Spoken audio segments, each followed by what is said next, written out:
大家好，我係陳永洲律師。今日咧我嚟咧想同大家講一講咧網絡騙局嘅。咁網絡騙局有好多種形式啦。咁但係最近我留意到一種咧就經常出現，而且都幾容易中招嘅。咁其實係針對中小企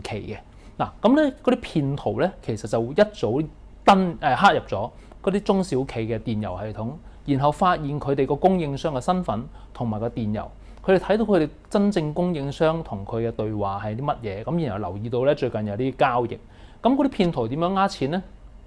佢就咧開一個新嘅電郵地址，個電郵地址好似真正嘅供應商嘅，例如 O 就變咗做0啦，L 嘅話就變咗1或者 I 啦。咁咧中小企受害人中小企嘅職員咧有時就不虞有詐咁收到呢啲騙徒嘅電郵，咁指示佢哋咧話用一個新嘅銀行戶口去交易，就叫啲貨款咧傳入去一個新嘅銀行戶口嗰度。咁然後咧中小企受害人咧就冇留意到咧，真係照做，咁將啲款項咧有時幾十萬，有時甚至乎幾百萬咁傳入咗去呢啲戶口度。咁過咗1-2日之後咧，啲騙徒又將呢個戶口裏面存入嘅錢咧就拎走咗啦。點樣可以防範呢啲咁樣嘅損失咧？其中一個留意嘅地方就係呢啲手法咧，當你若果收到你嘅供應商叫你去轉一個新嘅銀行戶口嘅時候，你一定要提高警覺。你要用一個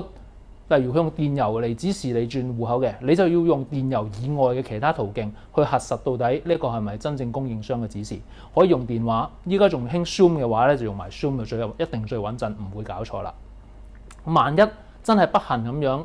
貨款傳咗入去呢啲戶口度，咁可以做啲咩呢？第一時間要通知銀行，第二就一定要報警，第三可以考慮嘅，亦都係同時間咧去揾律師尋求法律意見。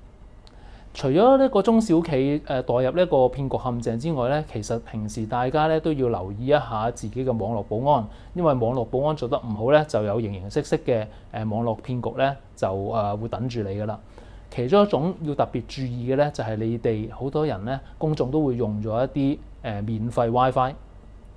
例如個免費 WiFi， 你發現喺機場度想用見到一個好似機場提供嘅免費 WiFi， 但係其實可能原來嗰個 WiFi 咧係黑客提供嘅，佢只不過整個名出嚟咧好似係機場嘅啫。當你唔小心用咗黑客嘅免費 WiFi 嘅時候咧，原來佢咧就已經睇到晒你嘅所有資料，就好似將自己個銀行戶口同鎖匙咧俾咗一個賊去睇或者去攞去用一樣啊。咁所以呢方面咧亦都要多加留意，呢一個亦都係一個防不勝防嘅網絡陷阱。咁多謝大家。